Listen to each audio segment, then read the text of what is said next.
అందరికీ ఓం నమ శివాయ. అసలు దీని తల్లే అంటారా? ఉంచుకున్నోని దగ్గరికి కూతుర్ని పంపించాలనుకున్నది.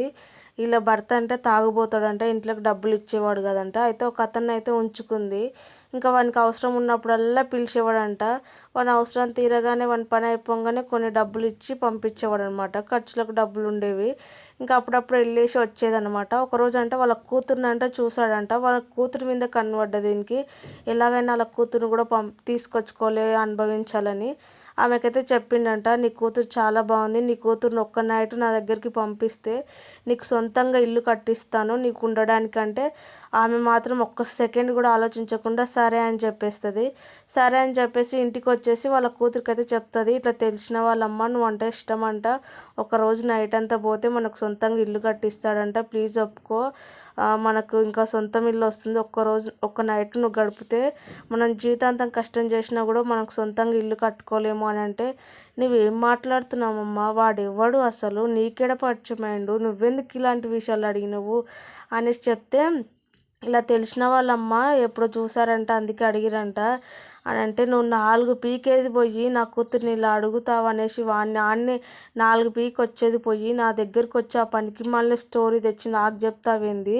నీకు అంత సొంతం ఇల్లు కావాలంటే నేను మంచిగా చదువుకొని నీకు ఇల్లు కట్టించినాకనే నేను పెళ్లి చేసుకుంటాను, అప్పటి వరకు చేసుకోను, ఇలా బరి తెగించిన పనులు చేయమంటే చెయ్యను, నా ప్రాణం పోయినా సరే అలాంటి పిచ్చి పనులు చెయ్యను, నేను ఎవ్వరితోటికి పోను, నువ్వేం మాట్లాడుతున్నావు నీకు అర్థం కావట్లేదంటే ఆ తల్లి అంటది, నువ్వు అతని దగ్గరికి పోతేనే బాగుంటుంది, ఒకవేళ నువ్వు పోను కూడదు అని అది ఇది అన్నావు అనుకో నేను చచ్చిపోతాను అంటే, నువ్వు చచ్చిపోతావో ఏం చేసుకుంటావో నాకైతే తెలీదు, నువ్వేమన్నా చేసుకో, చావనన్నా చావు, బ్రతకనన్నా బ్రతుకు, కానీ నేను అలాంటి పనులు అయితే చెయ్యను, నువ్వు నా మంచి కొరకు నువ్వు ఆలోచించట్లేదు, నిజంగా నా కూతుర్ని అట్లా అడుగుతున్నాడు అనేసి నీకు అప్పుడే కోపం రావాలి, కానీ నీకు ఏ కోపం రాకుండా నన్ను కూడా వచ్చి నన్ను అలాంటి పని చేయమంటున్నావు అంటే అసలు నువ్వు తల్లివేనా నాకే డౌట్ వస్తుంది, నీకు నేను పుట్టానా లేదంటే ఇక్కడ నుంచి చిన్న తెచ్చుకున్నావా అనిపిస్తుంది.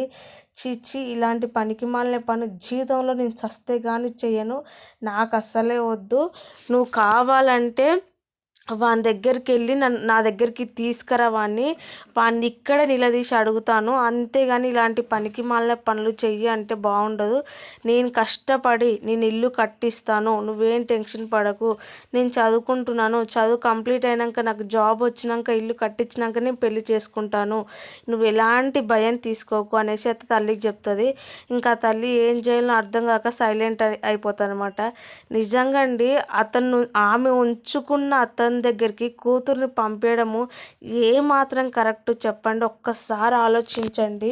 అసలు కడుపుకు అన్నం తింటుందా గడ్డి తింటుందా అర్థం కాలేదు. ఇల్లు కట్టిస్తా అంటే చాలు, ఇంకా ముందు ఏం ఆలోచించకుండా, అరే నా బిడ్డ జీవితం నాశనం అవుతుందని కూడా ఆలోచించకుండా ఆమె దగ్గరికి పోయి ఇలా చెప్పింది. వాళ్ళ కూతురు గట్టిది కాబట్టి, ధైర్యం ఉంది కాబట్టి, మంచిది కాబట్టి అలా నిలదీసి గట్టిగా మాట్లాడింది.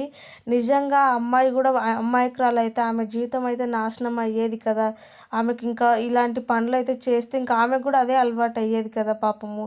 నిజంగా కూతురు చాలా గ్రేట్ కాబట్టి గట్టిగా మాట్లాడి నిలదీసింది అనమాట. ఇలాంటి తల్లులు అసలు ఏ కూతురికి ఉండొద్దు, నేనైతే అది మనస్ఫూర్తిగా కోరుకుంటున్నాను. మీరేమంటారో కామెంట్ చేయండి మర్చిపోకుండా. దీన్ని తల్లి అంటారా ఏమంటారో చెప్పండి.